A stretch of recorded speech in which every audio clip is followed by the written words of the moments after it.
मैं गौरव स्वागत करता हूं आपका अपने YouTube चैनल प्योर लर्निंग में।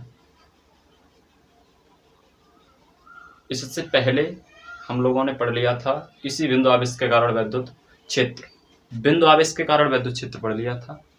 आज की क्लास में हम पढ़ेंगे कि वैद्युत द्विध्रुव। वैद्युत द्विध्रुव क्या होता है, जैसा कि आप परिभाषा भी देख रहे हैं कि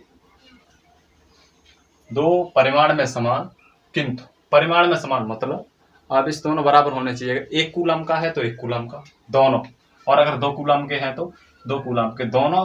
दो परिमाण में समान किंतु प्रकृति में विपरीत, मतलब एक पॉजिटिव हो तो एक नेगेटिव हो। ऐसा ना हो कि दोनों पॉजिटिव या दोनों नेगेटिव हो। एक दूसरे से अल्प दूरी, अल्प दूरी मतलब बहुत कम दूरी पर स्थित होते हैं, ऐसे निकाय को क्या कहते हैं? वैद्युत द्विध्रुव कहते हैं। अब परिभाषा के अकॉर्डिंग बना के भी देखते हैं। देखिए, क्वेश्चन में कहा है कि दो परिमाण में समान। परिमाण में कैसे होने चाहिए? 2 होने चाहिए और समान। तो मान लेते हैं 2 कोई आवेश है, परिमाण में कैसे हैं? समान। आगे, किंतु प्रकृति में विपरीत। प्रकृति में कैसे होने चाहिए? विपरीत मतलब एक माइनस का हो तो एक प्लस का हो। एक दूसरे से अल्प दूरी, इनके बीच की दूरी अल्प है। वो कितनी है? मान लेते हैं हम 2 और L। अपनी सहूलियत के लिए हमने 2L मान लिया है, आप कुछ भी मान सकते हैं। तो एक दूसरे से कितनी दूरी पर स्थित होते हैं?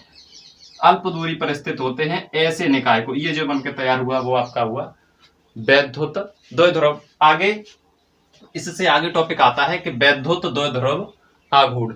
वैद्युत द्विध्रुव आघूर्ण। वैद्युत द्विध्रुव आघूर्ण।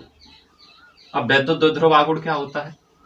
वैद्युत द्विध्रुव आघूर्ण क्या होता है? तो वैद्युत द्विध्रुव से ही वैद्युत द्विध्रुव आघूर्ण की परिभाषा देखते हैं कि वैद्युत द्विध्रुव आघूर्ण की परिभाषा होती है कि वैद्युत द्विध्रुव से को बनाने वाला एक आवेश, वैद्युत द्विध्रुव को बनाने वाला एक आवेश तथा वैद्युत द्विध्रुव के बीच की अल्प दूरी कितनी है?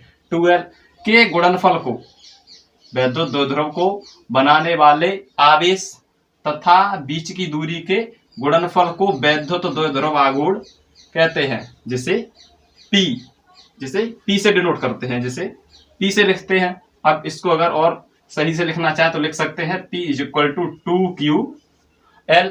इसकी दिशा भी होती है। दिशा क्या होती है कि प्लस आवेश की तरफ, प्लस आवेश की तरफ मतलब माइनस आवेश से प्लस आवेश की तरफ। अगर दिशा की बात करें तो यह है P वेक्टर की दिशा, माइनस आवेश से प्लस आवेश की तरफ। वैद्युत द्विध्रुव के अक्ष के अनुदिश माइनस आवेश से प्लस आवेश की ओर इसकी दिशा होती है। अगर आगे बात करें कि इसकी मात्रक, इसका मात्रक, तो फॉर्मूला हमारा होता है P = 2Q और L। P = 2QL। Q देखो 2 है, वो हमारा कांस्टेंट हमारा। Q का भी हम मात्रक जानते हैं और L का भी। Q आवेश, आवेश को किसमें लिखते हैं? कूलाम में। किसमें लिखते हैं? कूलाम में। और L क्या है? इनके बीच की दूरी, दूरी किसमें लिखते हैं? मीटर में।